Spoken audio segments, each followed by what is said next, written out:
பீகாரை தொடர்ந்து தமிழகத்திலும் 80 வயதிற்கு மேற்பட்டோருக்கு தபால் வாக்களிக்கும் முறையை நடைமுறைப்படுத்தியுள்ளது. கடந்த 2016 சட்டமன்ற தேர்தலில் வெற்றி தோல்வியை தீர்மானித்ததில் தபால் வாக்குகள் முக்கிய பங்காற்றின. இதுகுறித்த விவரங்களை வரைகலை மூலம் விளக்குகிறார் சிறப்பு செய்தியாளர் தேவப்பிரியன். 2021 தமிழக சட்டமன்ற தேர்தலில் 80 வயதிற்கு மேற்பட்டவர்களுக்கு தபால் வாக்களிக்கக்கூடிய வசதியை தேர்தல் ஆணையம் நடைமுறைப்படுத்தியிருக்கு. இதுக்கு திமுக, அதிமுக ரெண்டு கட்சிகளுமே ரொம்ப எச்சரிக்கையோட இந்த விஷயத்தை கையாளுறாங்க. முதல்ல தபால் வாக்கு யாருக்கெல்லாம் இருக்கு அப்படின்றத நம்ம தெரிஞ்சுக்கலாம்.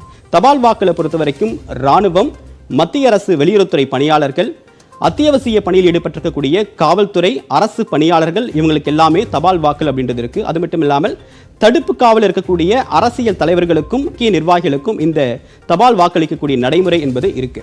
சரி, அடுத்ததா இப்ப என்னென்ன மாற்றங்களை தேர்தல் ஆணையம் பண்ணிருக்கு, யாருக்கெல்லாம் பண்ணிருக்கு அப்படின்னு பார்த்தா, இந்த தபால் வாக்களிக்கக்கூடிய வசதியை 80 வயதிற்கு மேற்பட்டவர்களுக்கு தேர்தல் ஆணையம் கொடுத்திருக்கு. மாற்றுத்திறனாளிகளுக்கு கொடுத்திருக்காங்க. கொரோனா அறிகுறியோடு வீடுகள் இருக்கக்கூடிய தனிமைப்படுத்தப்பட்டவர்களுக்கும் இந்த வசதி என்பது கொடுக்கப்பட்டிருக்கு.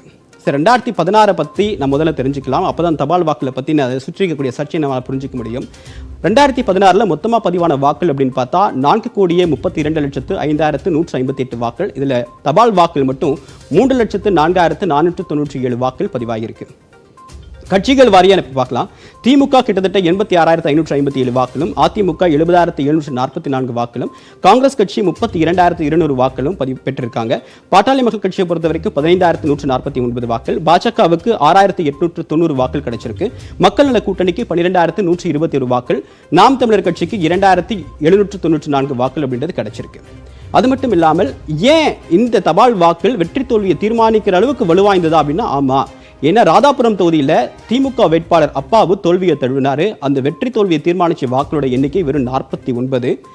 அந்த தொகுதியில் எத்தனை தபால் வாக்கள் பதிவானது அப்படின்னு பார்த்தா 1208.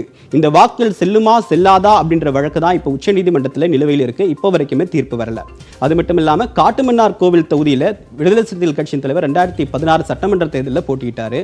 அவர் கிட்டத்தட்ட 87 வாக்கள் வித்தியாசத்தில் தோல்வியை தழுவினாரு. ஆனால் அங்கேயும் ஒரு கணிசமான அளவுக்கு தபால் வாக்கள் இருந்துச்சு. சரி, இப்ப கடந்த 2016 சட்டமன்ற தேர்தல் வரைக்கும் ரெண்டு கட்சிகளுக்கு இடையே கடுமையான போட்டி இருந்துச்சு. வெற்றி தோல்வி அப்படின்றது ரொம்ப பெரிய அளவுக்கு மார்ஜின் இல்லை, ரொம்ப குறைந்த அளவுக்கு தான் வெற்றி விகிதம் அப்படின்றது இருந்துச்சு. 1,100 வாக்குகள் வித்தியாசத்துக்குள்ள ரெண்டு தொகுதிகளில் வெற்றி தோல்வி அப்படின்றது தீர்மானிக்கப்பட்டிருக்கு. 1 முதல் 2,500 வாக்குகள் வரைக்கும் அந்த வித்தியாசத்தில் 34 வேட்பாளர்கள் வெற்றி தோல்வி அப்படின்றது தீர்மானிக்கப்பட்டிருக்கு.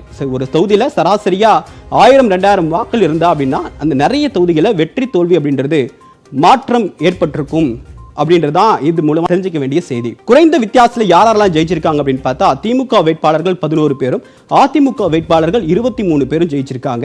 ஸோ எவ்வளவு க்ளோஸ் கண்டெஸ்ட் இருந்திருக்கு அப்படின்றது மூலமா நாம் புரிஞ்சிக்க முடியும். 80 வயதை கடந்த வாக்காளர்கள் இப்போ எத்தனை பேர் இருக்காங்க, இந்த தேர்தலில் எவ்வளவு பேர் வாக்களிக்க தேர்தல் ஆணையம் அனுமதி கொடுத்திருக்கு அப்படின்னு பார்த்தா கிட்டத்தட்ட 12,91,000 பேருக்கு அனுமதியை தேர்தல் ஆணையம் கொடுத்திருக்கு. அது மட்டும் இல்லாமல் தபால் வாக்களிக்கக்கூடிய வசதி வாக்காளர்களுக்கு இருக்கும்போது வாக்காளர்கள் சுதந்திரமா வாக்களிக்கக்கூடிய நிலை என்பது உருவாகாது, அதிகாரிகளுடைய தலையீடு இருக்கும் அப்படின்றதுதான் தேர்தல் ஆணையம் மேல அரசியல் கட்சிகள் முன்வைக்கக்கூடிய ஒரு குற்றச்சாட்டு. அதனாலதான் கட்சிகள் இந்த விஷயத்தை ரொம்ப எச்சரிக்கையோடு அணுகுறாங்க.